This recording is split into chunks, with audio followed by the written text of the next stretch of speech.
Ermənistan kütləvi informasiya vasitələrinin ötən gün yaydığı məlumata əsasən yaxın günlərdə Azərbaycan ərazisindən yenidən istifadə etməklə, amma bu dəfə Rusiyadan təbii maye qazın, mayeləşdirilmiş təbii qazın daha doğrusu tədarükü planlaşdırılır Ermənistana və bu da onunla bağlıdır ki, son zamanlar Ermənistanda son günlər maye qazın tədarükündə bir sıra çətinliklər yaşanır. Bu çətinliklərin bir sıra səbəbləri var. Səbəblərdən biri İran'da son zamanlar yaşanan siyasi gərginlikdir. Digər tərəfdə Gürcüstan ərazisindən keçən yuxarı Lars yolunda əlverişsiz hava şəraiti ilə bağlı yaranan çətinliklərdir. Bu səbəbdən məhz dəmir yolu vasitəsilə Rusiyadan yaxın günlərdə Azərbaycan ərazisindən istifadə etməklə Ermənistana mayeləşdirilmiş təbii qazın tədarükü nəzərdə tutulur və eyni zamanda Ermənistan kütləvi informasiya vasitələri qeyd eləyir ki, qaz tədarükünün nə vaxt başlayacağı hələ ki dəqiq məlum deyil. İqtisadiyyat Nazirliyinə amma istinadən bildiriblər ki, bu proses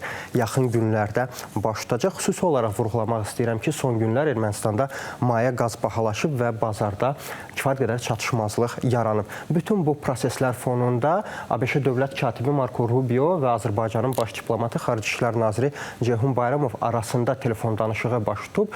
Dövlət departamenti bu barədə məlumat yayıb ötən gecə və qeyd olunub ki, Birləşmiş Ştatlar Marko Rubio qismində Azərbaycanın bundan öncəki proseslərə görə, yəni söhbət Azərbaycandan Ermənistana yanacaq tədarükündən gedir. Bu proseslərə görə rəsmi Bakıya təşəkkür eləyib və qeyd eləyib ki, məhz Azərbaycanın bu addımları onu göstərir ki, Azərbaycan 2025-ci ildə Vaşinqtonda əldə olunmuş razılaşmalara sadiqdir. Bu da bu proseslərdə onun göstəricisidir. Qayıtmaq istəyirəm mən yavaş-yavaş Davos forumuna. Bilirsiniz, ötən gündən etibarən start götürüb Dünya İqtisadi Forumu. Düzdür, biz əsasən deyirik ki, Davos iqtisadi forumdur, amma dünya gündəminə baxdıqda biz bilirik ki, şübhəsiz ki, orada əsasən iqtisadi məsələlərlə yanaşı, əsasən siyasi məsələlər də müzakirə olunacaq. Təbii ki, bir sıra analitiklər gözləyirdi ki, əsasən Rusiya-Ukrayna müharibəsinin həllinə dair danışıqlar keçirilsin. Hətta Axios portalının məlumatına görə Rusiya prezidentinin xüsusi nümayəndəsi Kirill Dmitriyev, eyni zamanda Donald Trump'ın xüsusi nümayəndəsi Steve Witkoff və onun kürəkəni Jared Kushner arasında görüşün keçiriləcəyini qeyd eləmişdi. Bu görüş əsnasında müharibənin həlli məsələləri müzakirə olunacaqdı. Amma son günlər baş verən hadisələr, xüsusilə Birləşmiş Ştatların Qrenlandiyanı ilhaq etmək istəyi fonunda bir sıra mənbələrin məlumatına görə, qərb mənbələrinin məlumatına görə, Avropalı diplomatların açıqlamasına görə gündəm biraz dəyişib. Yəni, Rusiya-Ukrayna müharibəsindən yönəlib biraz Qrenlandiya, Avropa, Birləşmiş Ştatlar, Danimarka məsələsinə və qeyd eləyirlər ki, hətta Donald Trump'la görüşlər keçiriləcək, onunla bağlı müəyyən kompromis əldə etmək istiqamətində bir sıra danışıqlar aparılacaq. Təkcə Davos forumu çərçivəsində yox, eyni zamanda Avropa liderləri Davos forumundan sonra öz aralarında da bir summit keçirmək istəyirlər. Hətta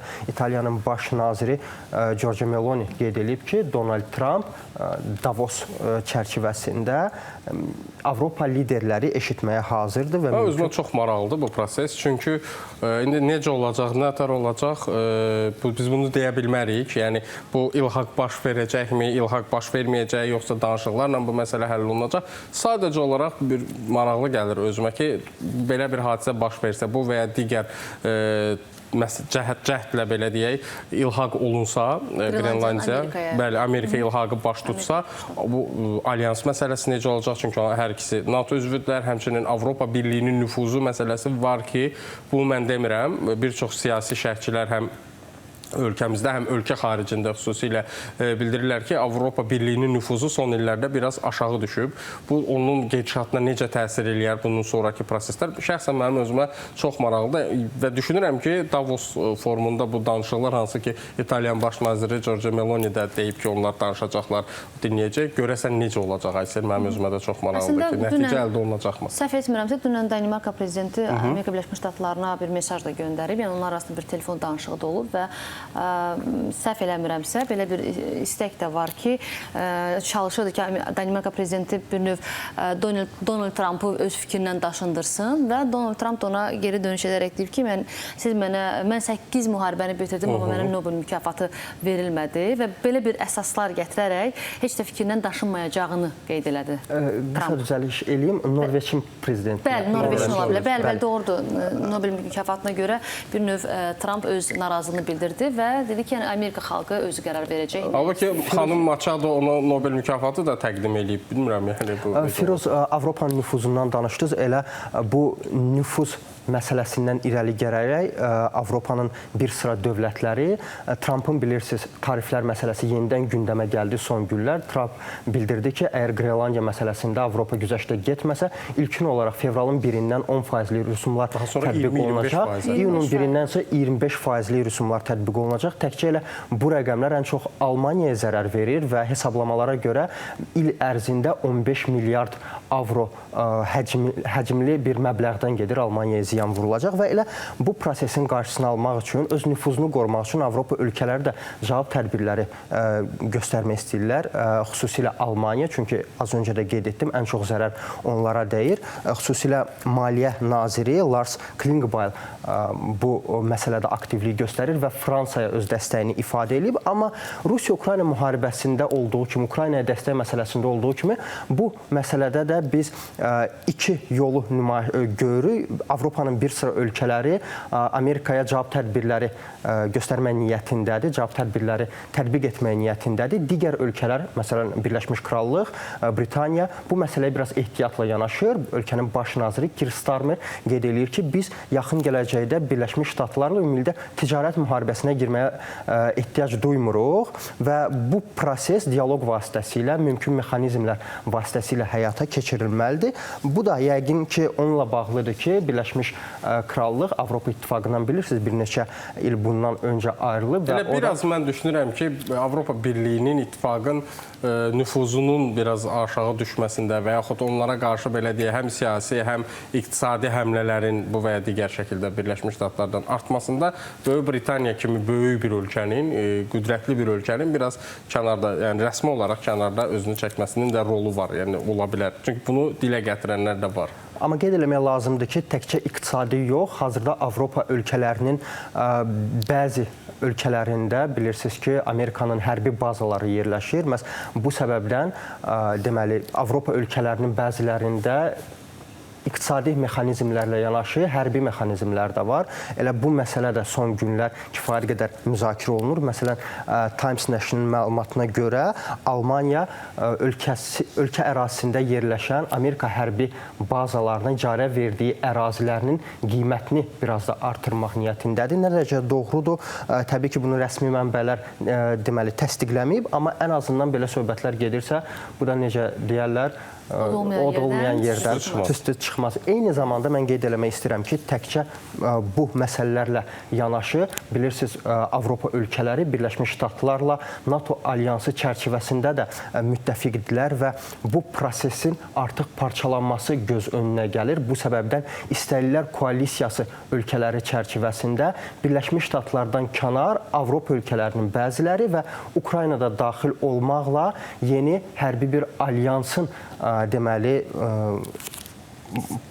yaradılması planlaşdırılır. Ukrayna ona görə, baxmayaraq ki, Ukrayna müharibə şəraitindədir, Ukrayna ona görə əlavə eləmək istəyirlər bu alyansa. Çünki Ukrayna hazırda Avropanın ən çox militarizasiya olunmuş, yəni hərbiləşdirilmiş və xüsusi orduya, xüsusi güclü orduya malik olduğu vurğulanır Ukraynanın. Məhz bu səbəbdən Avropa ölkələri İstəlilər koalisiyasının tərkibində yer alan ölkələr istəyirlər ki, məhz yeni alyansın tərkibində də Ukrayna yer alsın. Mən Ukrayna ordusunun hazırlığından, eyni zamanda militarizasiyasından danışdım və qeyd eləmək lazımdır ki, Ukrayna Təhlükəsizlik Xidməti Rusiyanın itkilərinin milyardlarla dollar olduğunu qeyd edib. Xüsusilə Təhlükəsizlik Xidməti Rusiyanın hava hücumundan müdafiə və radiolokasiya sistemlərinə qarşı son aylarda, illərdə həyata keçirilən əməliyyatlar nəticəsində Rusiyanın tabeliyində olan qoşunlara məxsus deməli infrastruktur infrastruktur və texnikaların zərərsizləşdirilməsi nəticəsində Rusiyaya dəyən ziyanın təxminən 4 milyard dollar olduğunu açıqlayıb və bu vaxta qədər istifadədən çıxarılan və yaxud da Ukraynanın istifadədən çıxardığı Rusiya deməli xüsusi təyinatlı bölmələrinə məxsus S-300, S-350, S-400, Buk-Tor və Pantsir kimi sistemlərini, eləcə də radiolokasiya vasitələrini hər dəfə alıb bu aylar, illər ərzində Ukrayna və qeyd edir ki, hazırda Rusiya tərəfinə dəyən ziyan təxminən 4 milyard dollara yaxındır. Mən danışdım, Avropadan danışdıq, Cənubi Qafqazdan danışdıq və son günlərdə İrandan danışmaq istəyirəm. Bilirsiniz, son günlər ölkədə baş verən gərgin siyasi vəziyyətlə əlaqədar internet əlaqəsi kəsilmişdi. Ölkə ərazisində məhdudiyyətlər tətbiq olunurdu. Xüsusilə yanvarın 8-dən etibarən və ötən gün Məsud Pezeşkiyan qeyd elədi ki, bununla bağlı müəyyən tapşırıqlar verib ölkə prezidenti müəyyən dövlət qurumlarına və strukturlarına və qeyd edib ki, bu problem yaxın müddətdə aradan qaldırılmalıdır və bu istiqamətdə addımlar tezliklə və aktiv şəkildə həyata keçirilməlidir. Məndən isə bu günlük bu qədər, dostlar. Yəqin ki, növbəti günlərdə də biz tamaşaçılarımıza regionda və dünyada baş verən proseslərdən ətraflı şəkildə xəbərləri təqdim eləyəcəyik. Hörmətli izləyicilər, xəbərin zamanını izləyirdiniz. Qısa araya keçid eləyirik.